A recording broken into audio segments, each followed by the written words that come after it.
Good afternoon, everybody. Happy Thursday. Happy Thursday afternoon, and welcome to a review of Roll Over and Die. Yes, the Yuri, dark Yuri fantasy anime of Roll Over and Die, episode 5.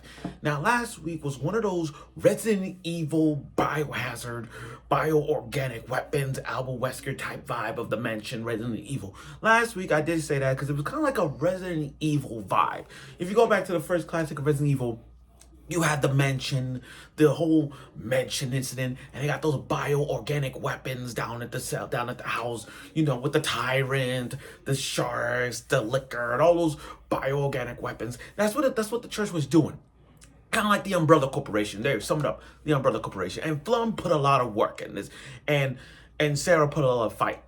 And that cliffhanger killed me with Milk It, and I'm like, oh my god, something bad is going to happen. And I don't like cliffhangers like that. Because cliffhangers, I was like, it's like, I don't want to, read it. I've tried my best not to even read it. I'm one of those guys, who's going to watch the anime and then read it afterwards. Sometimes. Depends on the show. So, again, after watching this, I'm like, you know what? I'm going to wait and see. Now, I will make a legit argument when I say this. I'll make a legit argument this season when I say this. Flum, let's just say this what it is. Flum is, without a doubt, arguably one of the best female MCs this season. And I get it. There's a plethora of female MCs this year. Well, not a lot, but there's some pretty good female MCs this year. I mean, Maki from Fire Force, give her credit where credit is due. I also give the girl from that other rom-com anime, the one with the blind woman. I mean, she's blind and she's like the Invisible Man. That. I give her that. But with Flum, it's like Flum is one of flum's MCs who's a badass. And I'm kind of almost comparing her to Revy from Black Lagoon, because if there's one thing that Flum and Revy have in common, they don't give a flying you know what. And that's what I see. That's what I see in this. I'm like, that's how Flum is. So, but after this episode, you guys, don't drop this episode. Please don't drop this. I understand people drop it at 4, but after watching 5, don't ever drop this. So without further ado, let's get right to the review of the show. Okay, so we kick things off with that cliffhanger that happened after, Milk Kid opened the door. And I'm glad Flum and Sarah got there on time. This is an 18, my God, guys, this is an 18 plus Yuri anime. So you know just how dark and cringe you're gonna get. And I literally got dark and cringy on this. I wish I had my freaking laptop so I could show you a clip, because I almost got cringy. All right, my laptop's over there, and I'm not gonna reach that. Anyway, you got Flum, who said, like, Flum and Sarah finally got back from getting the mission, and then all of a sudden she saw the owners, the husband and wife, who rented the got hurt. They went up the stairs, and then one of the fucking assholes, I ate the cars, but I'm gonna say, one of these guys, they were gonna violate Milky, and I'm like screaming like, yo, I was shocked. I was gonna scream, and it's so like,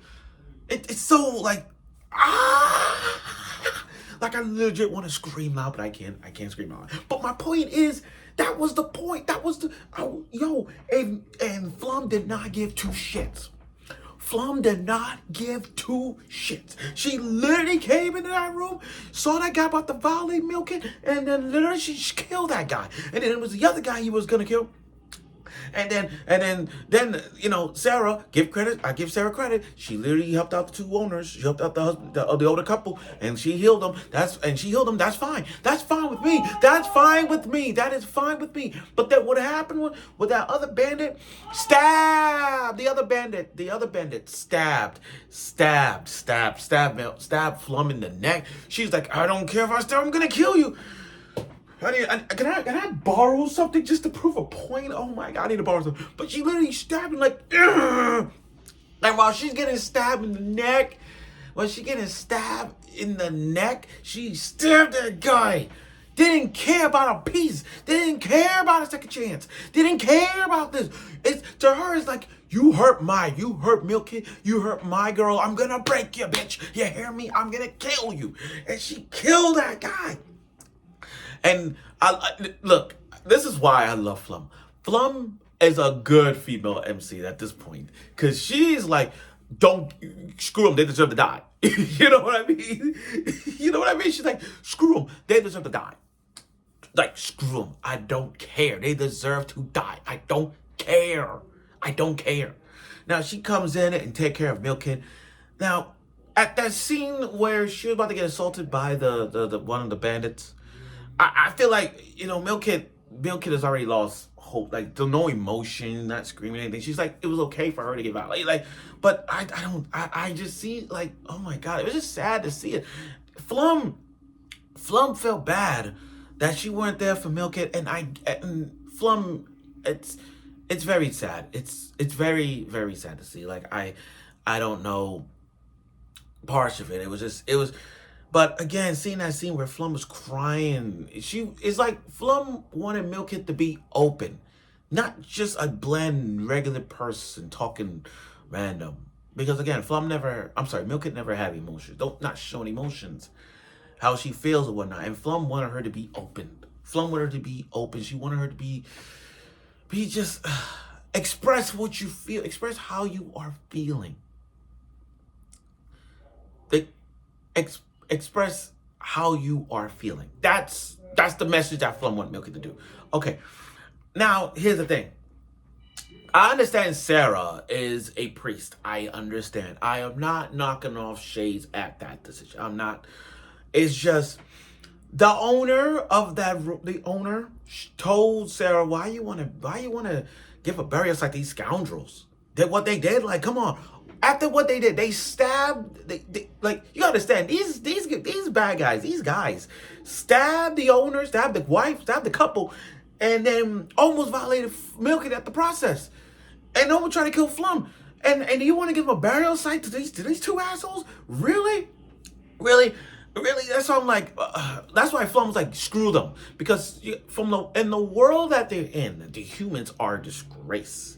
The humans in the society that they're in is full of trash. And Sarah, look, I'm not diminishing Sarah. I think what she did was a horrible decision to give them a burial site for these scoundrels. I don't think they shouldn't. What they should do, here's the thing. What they should do is they take the dead bodies and just throw them off the cliff. That's what they should do. Throw their ass off the cliff, or send them a message. Like, chop up their heads and send it to the boss. And show them, like, yeah, this is what happens when you mess with Flum's group. That's what you should have done. Now, I get it, but Sarah's a priest. I can't argue with that. I really can't. Now, now let's go back to the other party. The other party that we was talking about. That freaking priest and his party. I want to see what the Flum's former friend, the knight, the warrior one that only her. I want to see what her deal is, and I want to know what made you decide. What's your decision to even join that group? Like, what was the point of all this? Like, why you didn't back up Flum in the situations like this? We'll see where it goes. Now, let's talk about the Demon Lords.